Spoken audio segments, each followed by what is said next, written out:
Abra sua Bíblia juntamente comigo. Um texto, talvez o texto mais conhecido de toda a igreja cristã. João capítulo 13, o versículo 16. Abra sua Bíblia em João capítulo 3 e o versículo 16. Essa noite, Deus tem uma palavra para o nosso coração. Deus tem uma palavra para as nossas vidas essa noite. Nós queremos louvar a Deus pela vida de todos os nossos irmãos do Templo Central, da área de número 14. Louva a Deus pela vida do pastor Ivanilson, que tem dirigido e pastoreado essa congregação com muita excelência. E sempre para nós é uma honra poder compartilhar deste púlpito e se usar deste microfone, porque eu sei que essa igreja ela é muito bem alimentada pela vida do pastor Ivanilson, que constantemente está pregando a palavra de Deus neste lugar. João, capítulo 3, versículo 16, louva a Deus pela vida do presbítero Jonatas, que nos fez o convite para estar aqui conosco essa noite, um amigo. Deus lhe abençoe poderosamente. João 3,16, diz assim o texto: porque Deus amou o mundo de tal maneira que deu o seu Filho unigênito, para que todo aquele que nele crê não pereça, mas tenha a vida eterna. Os irmãos podem sentar e, se for possível, deixe a sua Bíblia aberta exatamente no capítulo 3 de João, que nós estaremos meditando e refletindo um pouco sobre o texto que nós lemos. Queridos, como nós dissemos aos irmãos, talvez este seja um dos textos mais conhecidos e um dos textos mais importantes da história da igreja. Muitos dos irmãos sabem citar esse texto sem a necessidade de abrir as Escrituras para que possam então ler.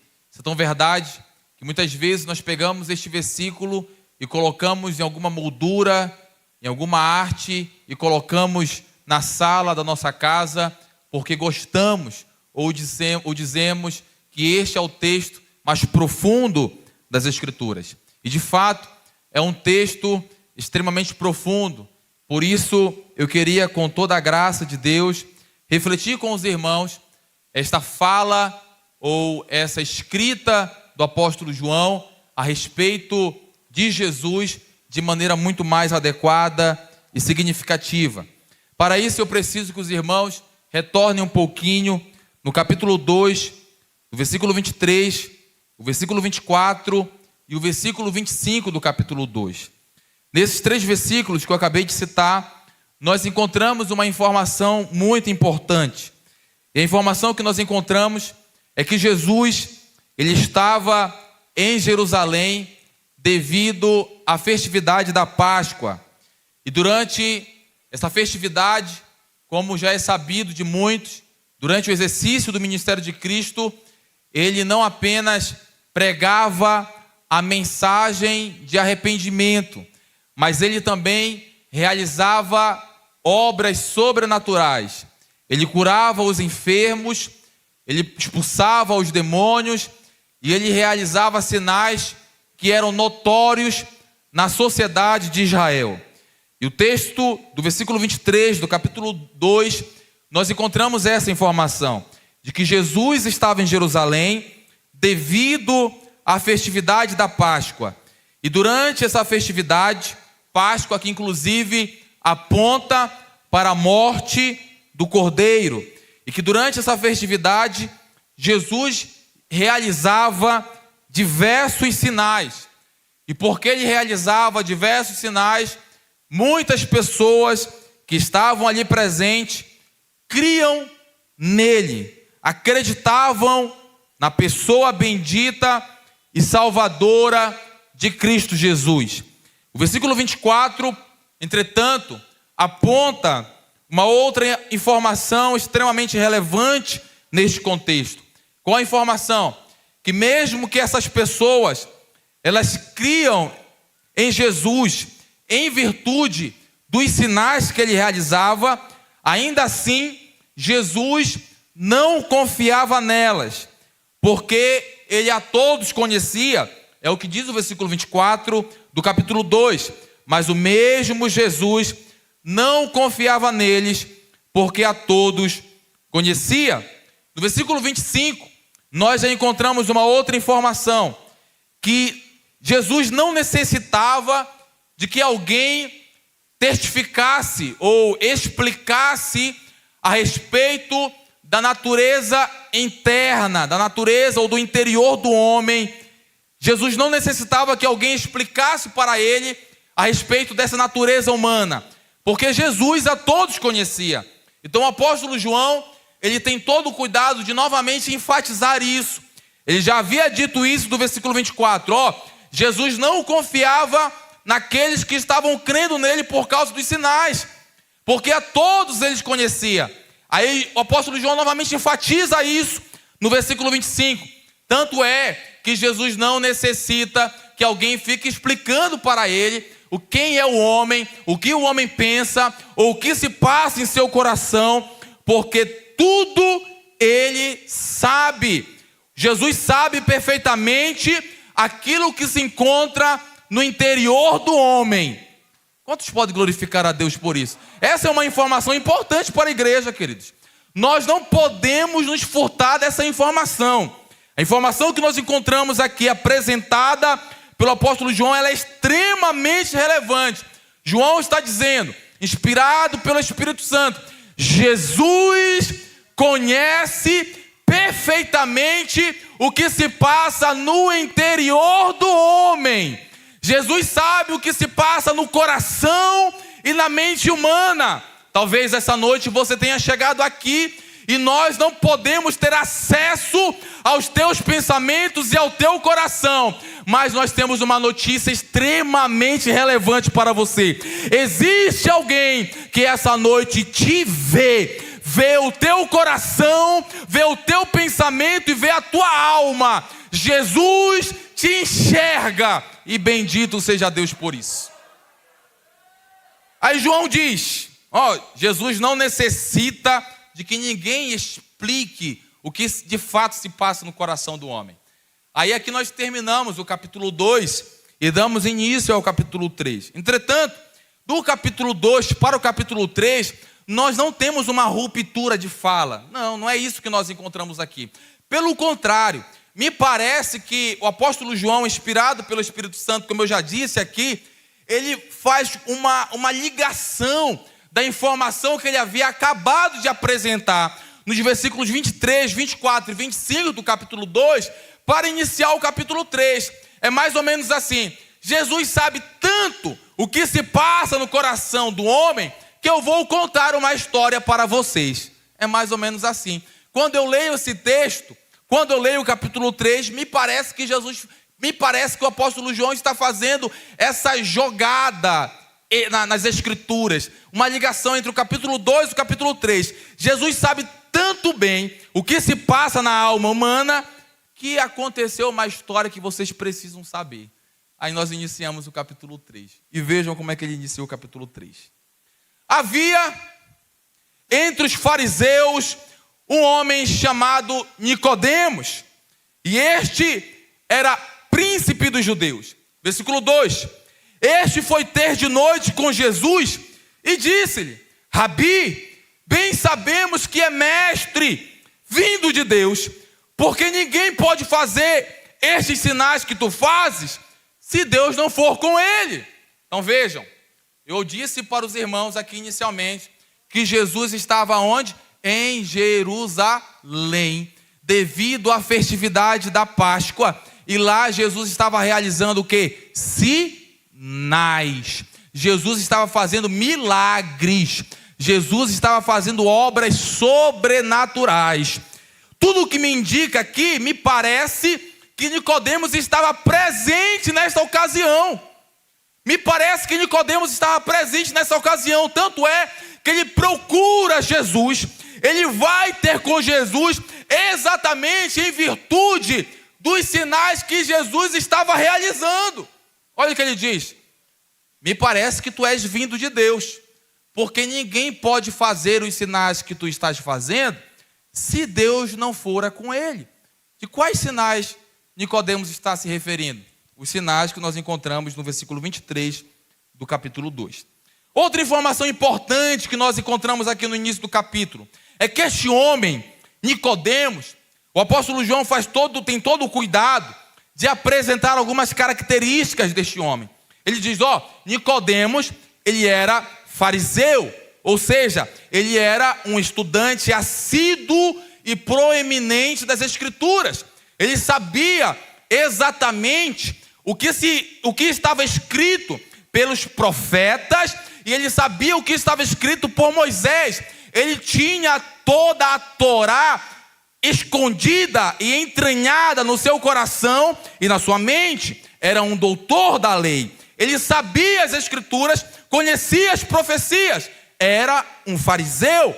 João diz isso, Nicodemos é um fariseu. Mas não apenas isso. Além de Nicodemos ser um fariseu, ele também era príncipe dos judeus. Ou seja, um membro integrante e assíduo do Sinédrio. E Sinédrio era um órgão presente na nação de Israel, que era responsável por julgar as causas criminais e civis do povo. Então vejam, Nicodemos não era apenas um conhecedor da palavra, ele não era apenas um conhecedor das Escrituras, mas ele tinha autoridade para julgar o povo em suas causas criminais e em suas causas civis. Era um homem extremamente importante, relevante, educador, ensinador e conhecedor da palavra. Ele sabia o que estava escrito a respeito de Deus e das profecias a respeito do Messias. Aí ele está presente em Jerusalém, presente na festividade da Páscoa, e de repente ele enxerga um certo homem chamado Jesus realizando alguns sinais. E estes sinais que Jesus está realizando chamam a atenção deste homem, Nicodemos, ao ponto dele procurar Jesus num momento ou num período não muito apropriado. As Escrituras dizem no versículo 2 do capítulo 3, de que Nicodemos foi ter com Jesus de noite, ou seja, não era um horário apropriado. E alguns até chegam a dizer que ele foi exatamente nesse horário porque ele não queria ser encontrado ou identificado por ninguém, exceto por Jesus. Porque se as pessoas em Israel e em Jerusalém principalmente vissem Nicodemos tendo algum tipo de diálogo ou relacionamento com Jesus, Nicodemos seria taxado, porque ele era um ensinador das Escrituras, e Jesus já estava sendo tido como alguém que estava pregando heresia, alguém que estava lutando contra as profecias tidas no Antigo Testamento. Então Nicodemos não seria muito bem quisto naquela sociedade, mas ainda assim, Jesus sabia o que se passava no coração daquele homem. Jesus sabia o que se passava no coração daquele homem. Ele tinha conhecimento da lei, tinha conhecimento da palavra, mas tinha dúvidas sobre de fato quem era aquele homem que estava realizando sinais extraordinários em Jerusalém. Eu não posso deixar passar essa oportunidade. Eu vou ter com este homem e vou tirar algumas dúvidas com ele. É mais ou menos isso. Aí lá vai Nicodemos ter com Jesus de noite. Chega diante de Jesus e apresenta as falas que nós lemos aqui no versículo 2 do capítulo 3. Mestre, eu bem sei que tu és mestre vindo de Deus, porque ninguém pode fazer os sinais que tu fazes se Deus não for com ele. Olha só, Nicodemos sabia que Jesus, o Cristo, de fato, era alguém ungido por Deus. Deus estava com ele, é o que Nicodemos está apontando. Deus está contigo. Ninguém pode fazer o que tu fazes se Deus não for com ele. É o que Nicodemos está dizendo. Oh, glória. Ele reconhece a divindade de Jesus. Oh, glória. Reconhece a divindade de Jesus. Ele sabe que Jesus tem todo o poder porque Deus está com ele. Porém, a resposta de Jesus é uma resposta um tanto que contundente e expressiva para nós. Versículo 3 do capítulo 3, o que nós encontramos?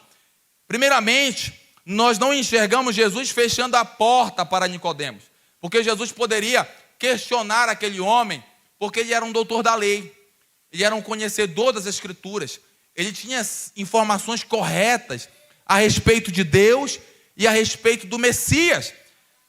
Mas Jesus não fechou a porta para ele, não. Jesus abriu a porta e recebeu ele para ter uma conversa profunda e espiritual. Me parece que eu estou vendo Jesus não esmagando a cana quebrada. É isso que eu estou enxergando aqui.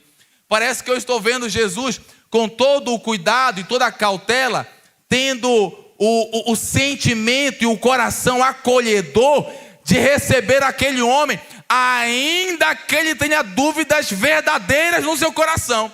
Mas Jesus está lá para recebê-lo. Aí Jesus responde para Nicodemos. Versículo 3 do capítulo 3. Na verdade te digo, que aquele que não nascer de novo, não pode ver o reino de Deus. Espera aí. O que tem a ver a fala de Jesus com a dúvida que se havia no coração de Nicodemos? Nicodemos não procurou Jesus para perguntar sobre nascer de novo, novo nascimento. Não era esse o questionamento de Nicodemos. Nicodemos foi ter com Jesus porque ele queria saber de que maneira milagrosa ele realizava aqueles sinais. Como é que ele realizava aqueles sinais de maneira sobrenatural? Essa era a dúvida de Nicodemos. E além de tudo isso, ele havia apresentado uma informação correta. Deus está contigo. Ele disse isso para Jesus. Deus está contigo. Tu não pode fazer isso se Deus não for contigo. Então vejam, as dúvidas e as informações de Nicodemos, elas não são ilícitas. Elas não são erradas. Elas são verdadeiras. São reais. Aí Jesus olha para Nicodemos e diz: na verdade eu te digo que aquele que não nascer de novo não pode ver o reino de Deus. Sabe o que Jesus estava querendo dizer para Nicodemos? Nicodemos, não é suficiente você ter informações corretas a respeito de mim. Não é suficiente você saber que eu faço milagres. Não é suficiente você saber que eu sou poderoso. Não é suficiente você saber que Deus é comigo. Para que você entre no reino dos céus, você precisa nascer de novo.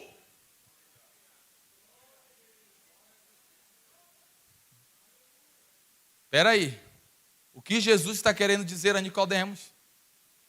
Um doutor da lei, um conhecedor das Escrituras, alguém que sabia do início ao fim o que se falava a respeito do Messias. Jesus está dizendo para ele: as informações que você carrega não é suficiente para te gerar salvação. Para que você possa ser salvo e entrar pelas portas do reino dos céus, você precisa fazer algo, Nicodemos. O quê? Nascer de novo. Nascer de novo, saber que Jesus salva, saber que Jesus cura, saber que Jesus batiza com o Espírito Santo, saber que Jesus voltará, não te dará o direito de entrar pelas portas dos céus. O que te dará o direito de entrar pelas portas dos céus é ter entregado a sua vida a Jesus. É ter entregado a sua vida, a sua mente e o seu coração àquele que reina o universo. Bendito seja Deus por isso. Necessário. Na verdade eu te digo que todo aquele que não nascer de novo não pode ver o reino de Deus. Versículo 4. Disse-lhe então Nicodemos: como pode um homem nascer sendo velho? Porventura devo tornar a entrar no ventre da minha mãe e nascer de novo? Ou seja, a mente de Nicodemos não foi capaz de receber ou de raciocinar o que de fato Jesus estava apresentando para ele. Um novo nascimento espiritual, uma nova composição, uma nova natureza humana. Na mente de Nicodemos, ele precisava retornar ao ventre da sua mãe e ter uma nova vida. Porém, Jesus responde de maneira contundente. Jesus responde de maneira clara. Jesus responde de maneira firme. Jesus olha para Nicodemos e diz: na verdade eu te digo que aquele que não nascer da água e do Espírito não pode ver o reino de Deus, porque o que é nascido da carne é carne, mas o que é nascido do Espírito é Espírito. Jesus está dizendo para Nicodemos: Nicodemos, tudo o que você pode gerar com as suas mãos é carne, o seu esforço é carne, a sua luta é carne. Você precisa nascer do Espírito.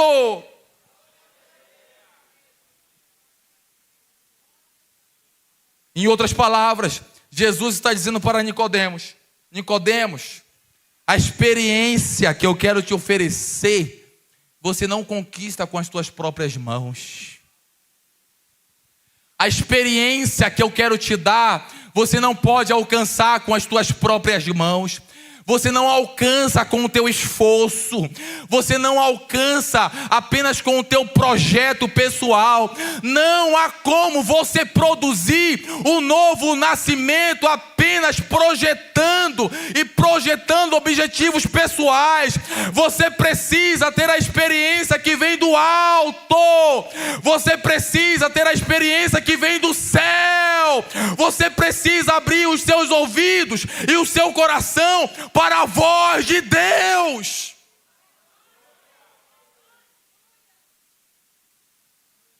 O que é nascido da carne é carne. O que é nascido do Espírito é Espírito. Você precisa nascer de novo. Tanto é que no versículo 7 do capítulo 3, Jesus olha, continuando a sua fala, e diz: tu não estás maravilhado pelo fato de Deus estar te dizendo que necessário vos é nascer de novo? Tu não estás surpreso, Nicodemos, pelo fato de Deus estar dizendo para você que necessário é você nascer de novo? Que não é suficiente tudo o que você tem feito? Que não é suficiente o teu estudo? Que não é suficiente o teu projeto? Que não é suficiente as tuas ações? Você precisa ter um encontro verdadeiro com Deus. Você precisa ter um encontro verdadeiro com o Senhor. É isso que Jesus está falando para Nicodemos. Oh, glória! Oh, glória! Queridos, quantos de nós talvez essa noite não tenham entrado por aquelas portas, carregando informações verdadeiras e corretas a respeito de Jesus, mas precisam nascer de novo, precisam ter a experiência que vem do alto, precisam entregar a sua vida a Jesus. Não adianta, queridos, não adianta nós cantarmos que Ele é bom, não adianta nós expressarmos que Ele faz, não adianta nós dizermos que Ele é amoroso. Não é suficiente. Nós precisamos rasgar o nosso coração, nós precisamos rasgar a nossa mente e dizer: Senhor, venha habitar em mim, habita em mim, toma a minha natureza, toma a minha mente, toma o meu ser. Eu preciso receber a nova natureza que vem do Senhor. Necessário vos é nascer de novo. Não te maravilhes isso? Aí ele continua: Nicodemos, essa experiência ela é tão sobrenatural que ela é semelhante ao vento. O vento sopra onde quer. Nós não sabemos de onde ele vem, nós não sabemos para onde vai, mas nós ouvimos a sua voz. Essa experiência da qual estou te falando, do novo nascimento, dessa transformação da alma, do coração, do interior, é uma experiência que você não pode controlar. Você não pode dizer: não, hoje eu vou fazer isso, amanhã, não, eu vou deixar para amanhã, eu vou projetar para a semana que vem. Não está no teu controle. É uma ação espiritual, vem de Deus ao teu encontro. Você abre o teu coração para que Ele possa entrar e morar. Vem de Deus, você não pode controlar isso, você não pode questionar isso. Vem de Deus, é uma experiência sobrenatural. O vento sopra onde quer, semelhante à ação do Espírito. Nós não podemos controlar, Ele está disponível a nós. Ele tem a liberdade para agir em nosso meio. E se essa noite Ele decidir arrancar alguns do pecado e do mundo, assim Ele fará, porque Ele tem todo o poder. Bendito seja Deus. Bendito seja Deus. Versículo de número 9. Aí Nicodemos questiona Jesus. Como pode ser isso? Então, como isso pode acontecer? Como isso se dá? Como eu posso alcançar essa experiência? Aí Jesus resgata para Nicodemos, aproveitando o fato dele ser um estudante da Torá e conhecedor do Antigo Testamento, Jesus resgata a Nicodemos uma história muito clara na mente de Nicodemos e no coração de Nicodemos. No versículo 14 e versículo 15, Jesus resgata essa história. E que história é essa? Essa história ela está registrada em Números capítulo 21, a partir do versículo 4. Nesse episódio, nós encontramos o povo de Deus, os israelitas, peregrinando no deserto. Já haviam sido libertos da escravidão no Egito e agora eles estavam peregrinando no deserto. E nesse episódio, propriamente, o povo de Israel estava murmurando contra Deus. Por quê? Porque não havia pão, vejam bem, não havia pão e não havia água. Aí este povo começa a murmurar contra Moisés e contra Deus. E essa murmuração, ela se tornou tão inflamada, que uma certa parte do povo resolveu procurar Moisés e dizer a Moisés: Moisés, questiona a Deus, faça alguma coisa. Como é possível Deus ter nos tirado do Egito para morrermos de fome aqui no deserto? Nós não temos pão, nós não temos água, e este maná que cai do céu todos os dias tem gerado em nós fastio. Nós estamos com fastio do alimento que vem de Deus. Era isso que o povo de Israel estava dizendo a Moisés: vá lá com Deus e questiona Ele. Nós não queremos permanecer nessa luta, sem pão, sem água e com fastio no nosso corpo. Aí Moisés vai com Deus e leva o questionamento do povo. Aí sabe o que Deus faz? A Bíblia diz em Números capítulo 21, a partir do versículo 4, que Deus envia serpentes ardentes em direção do povo. Diversas serpentes ardentes começaram a migrar no meio do povo. E o povo começou a ser ferido e picado por essas serpentes. Começaram a ser feridos e picados pelas serpentes. De repente, uma certa parte daquela população que estava peregrinando no deserto começou a falecer em virtude das feridas e em virtude das picadas das serpentes ardentes. E chegou um momento em que quase a metade do povo já havia falecido. Uma quantidade expressiva do povo já havia morrido em virtude das feridas ocasionadas pelas serpentes ardentes enviadas por Deus devido à murmuração do povo. Aí o povo novamente se reúne, vai com Moisés e diz: Moisés, vá lá com Deus, fala com Deus novamente. Nós estamos morrendo e perecendo. Nós vamos terminar aqui no meio do deserto por causa dessas serpentes ardentes. Vai lá com Deus e faça alguma coisa por nós. Aí Moisés foi lá com Deus. E Deus deu uma orientação a Moisés. E disse a Moisés: Moisés, construa uma grande serpente de bronze e coloque ela empendurada numa grande haste. Desça novamente lá com o povo e levante essa serpente de bronze nessa haste em direção ao povo. E todo aquele que, ferido pelas serpentes ardentes no deserto, olhar para a serpente de bronze que está hasteada por ti, olhar para ela, todo aquele que olhar para ela será curado, será sarado. Aí Nicodemos questiona Jesus: Senhor, como é que pode ser gerado esse novo nascimento? Como é que pode ser gerada essa nova conversão? Aí Jesus resgata essa história. Versículo 14. E como Moisés levantou a serpente no deserto, assim importa que o Filho do Homem seja levantado, para que todo aquele que nele crê não pereça, mas tenha a vida eterna.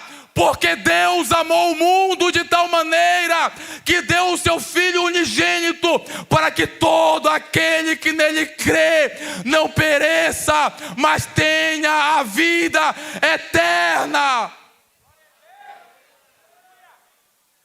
Então como é que se dá esse novo nascimento? aquele que foi ferido pelo pecado, aquele que foi ferido por Satanás, aquele que foi ferido pelo mundo, aquele que foi tragado pelos seus comportamentos e pelas suas ações que desagradam a Deus. Estes serão livres a partir do momento que levantarem seus olhos e olharem para Jesus pendurado na cruz. Olharem para Jesus pendurado no madeiro, olharem para Jesus levantado por Deus e agora hasteado lá na cruz.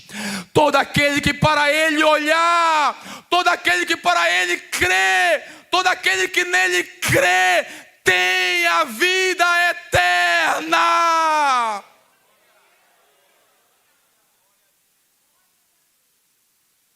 Nicodemos, você só entrará pela porta do reino dos céus se você olhar para Jesus que está pendurado na cruz. Se você olhar para Jesus que está pendurado no madeiro. Este é o livramento de Deus para a humanidade. Este é o projeto de Deus para a salvação do homem. Muitos de nós fomos feridos pelo mundo. Muitos de nós fomos feridos pelo pecado, semelhante àquele povo que estava no deserto peregrinando, buscando encontrar a paz para a sua alma, buscando encontrar o descanso para o seu corpo, buscando encontrar o descanso para a sua mente, mas estava aparecendo no meio do deserto, semelhante a este povo, assim estávamos nós, pleiteando contra Deus, querendo encontrar um descanso para a nossa alma, mas não havia descanso, porque nós estávamos feridos e manchados pelo pecado. Mas houve um dia que Jesus rasgou os céus e revelou a Jesus. E Deus revelou a Jesus, pendurou lá na cruz. Quando nós olhamos para Ele, nós alcançamos vida eterna. Nós alcançamos paz para a nossa alma. Nós alcançamos perdão para os nossos pecados. E nós alcançamos o direito de entrar pelas portas do reino dos céus. Não adianta, não há outra maneira, não há uma outra forma. Não adianta você querer conquistar isso pelo seu esforço humano.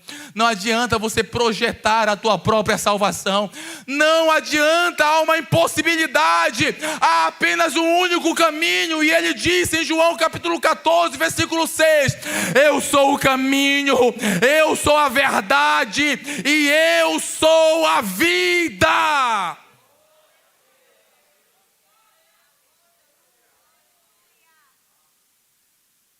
Versículo 17. Porque Deus enviou o seu Filho ao mundo, não para que condenasse o mundo, mas para que o mundo fosse salvo por ele.